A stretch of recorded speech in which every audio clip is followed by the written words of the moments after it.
Keith Urban.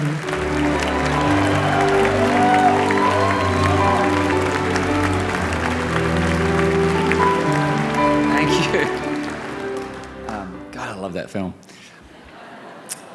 So I'm going to speak to a little bit about a particular view I get of Nick for a long time now.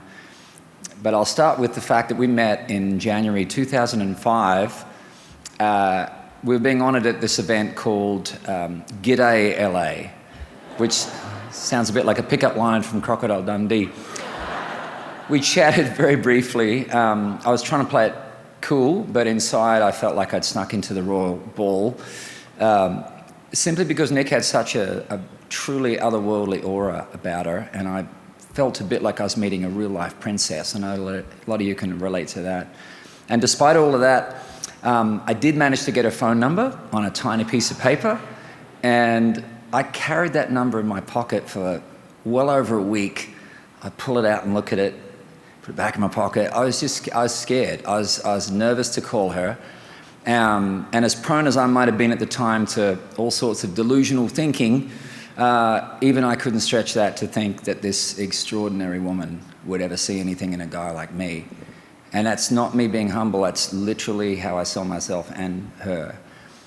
I did, as you probably figured out, pluck up the courage to finally call her. We started talking, and we just talked and talked like we'd known each other our whole lives. It turned out that this mystic creature was really just a wide-eyed, vivacious, giddy girl from the Sydney suburbs, and despite being born in Honolulu, she was utterly Aussie through and through. Everyone speaking here tonight is going to talk about Nick's talent, and I could easily do that myself. I mean, she truly is one of the greats, as Russell Crowe said, and tonight proves that I'm not just a biased husband. But I do want to take an opportunity to talk about Nick's heart and her spirit. We got married in June 2006, and barely 4 months into our marriage, my addictions that I'd done really nothing about blew our marriage to smithereens, and I went into the Betty Ford Centre for 3 months. 4 months into a marriage, I'm in rehab for 3 months with no idea what was going to happen to us. And if you want to see what love in action really looks like, give that a whirl. Nick pushed through every negative voice, I'm sure even some of her own, and she chose love. And here we are tonight, 18 years later.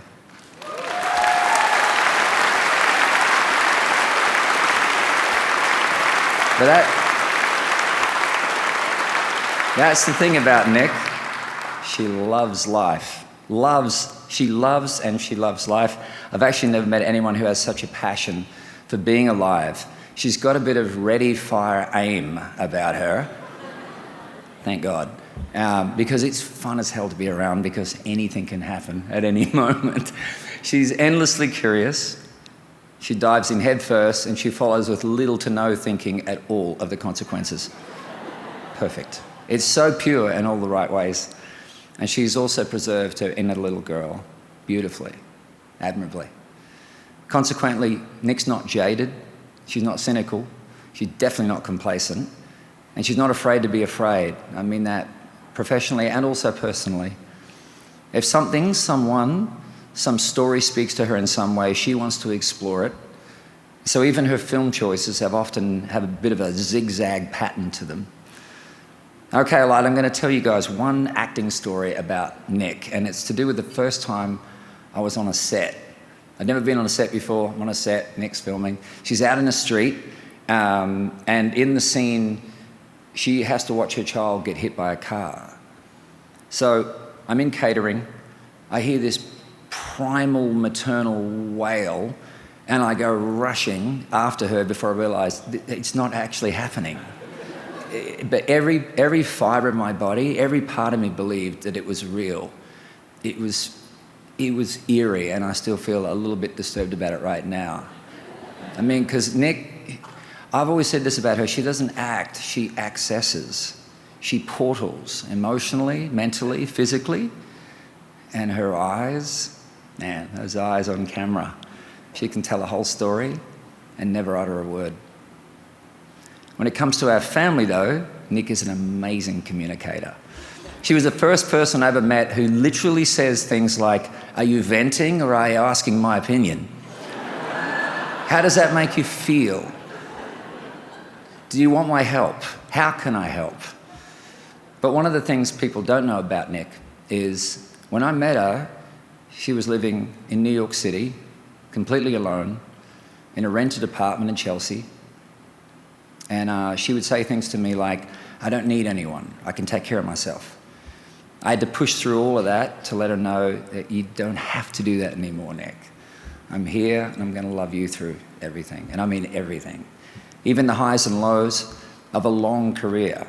Anyone in the room tonight that's had a long career or is having a long career knows exactly what I'm talking about. Trust me, those highs and lows can come with some really dark energy and those dreaded 3 a.m.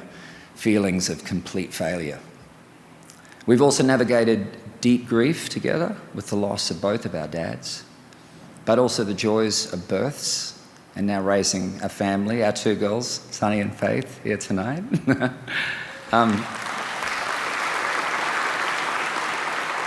And I get to see Nick being a mum. It's one of the most beautiful things. She's so loving. And her and I both come from tight 4-member family units as well. So we try and do the same with our girls, keeping a tight little unit wherever we are. We'll make homes on film locations all over the world, from Bowen, Queensland, Australia, when we were filming with Baz out there, to Marrakesh, Morocco. And wherever we are, Nick's always found a way to get our girls into schools, much to their chagrin sometimes. But her thing is like, it's not just about learning, it's also social, having some friends. She knows the importance of expressing feelings as well. She's very, very good at that. I wasn't raised like this at all, so our girls are very lucky to be learning from you, baby. I'm learning too. I heard a saying years ago that we're all spiritual beings having a human experience. That's Nick to a T. A Gemini with the duality to prove it. She's raw, but she's resilient. She's serious and a complete goofball. Crazy. Fun to be around. She's an excellent organizer and she's super chill. But she also has a bit of a mantra, and that is, choose love. And I've watched her do this many times, navigating emotionally complex things that she's gone through with so many people. She always chooses that phrase. She lives by it. Choose love. She has a capacity to love like no one I've ever met. And I know tonight's all about her body of work so far, baby. But next year will be 20 years that I've been madly in love with you. Congratulations, baby girl. I love you.